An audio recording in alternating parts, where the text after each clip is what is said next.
Hi all, this is Jan Carroza. As you may have heard on some of the other similar videos about templates, I'm the author of Rockin ROI, How to Bootstrap Ecommerce with Performance-Based Marketing, my passion.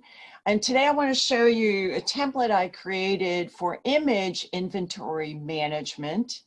And the reason for this one, as separate from the other one you may have seen on content, is the issue of always trying to find an image that you may have created or one that you acquired, and you just spend oodles of time trying to find these things and you don't know where they were, and it costs a lot of time. If you've got teams involved, you're trying to share things, you want to be able to find these and have everybody on the team find them and manage them really well. So we're going to do this template to show you how to find them faster, how to give attribution, since often when you get a photograph these days, the person who shot that photograph would like you to give attribution for them and maybe the platform that is serving you their asset.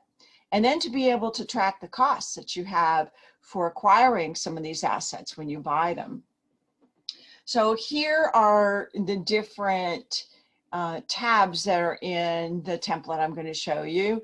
So like the content inventory one, we have an ability to give it an inventory number in case we need to do that, especially when we're sharing in teams or larger companies, what we might call that particular asset. This is critical for when you're trying to find things quickly. So having a spreadsheet that's where you've given it a name helps you find it faster, whether it's already on your website someplace. Knowing the exact name that you originally gave it helps you find it super fast.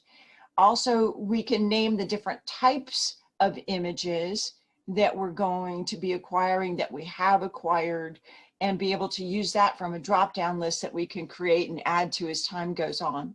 You want to have a description of it. Where did you originally get the asset, or when did you create it, or when did you acquire it? Where's the link to where you originally found it, if that's an acquisition?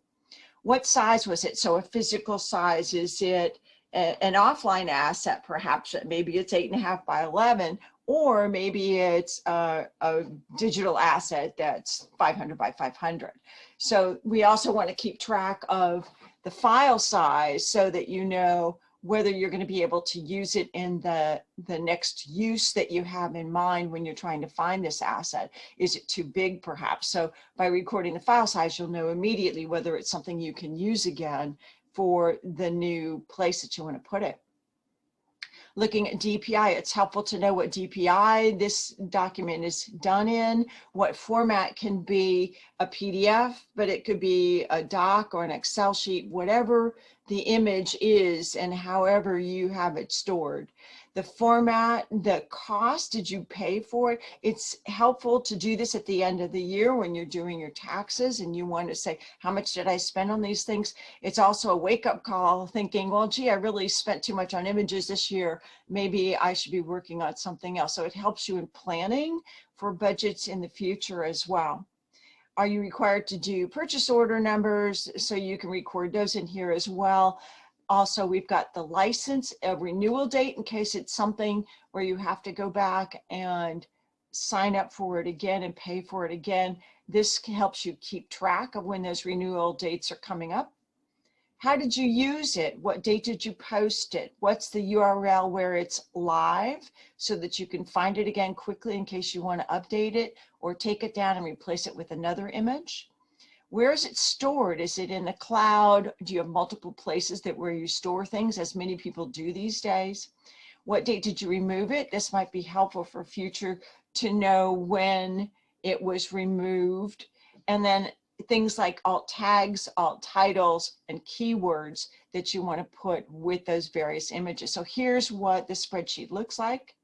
And you can see how a sample might be. So in the drop down, we'll have the type that it was. We'll be able to know what size it is, the DPI, its cost, a purchase order that was it in public domain? Was there a particular offer for the image that we want to give credit to? Any renewal dates, how it was used, posted, and then links to find it again with its alt tags. And so here are the image types. This is in another page of the worksheet, so you can add to these and create more as you go. So you can see that photo was chosen from a drop-down menu of these choices.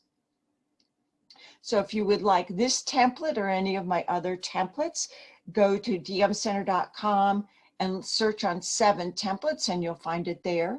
You can find my book at bookshop.org/shop/dmcenter, and I hope you'll enjoy using it and making some management a little bit easier for your assets.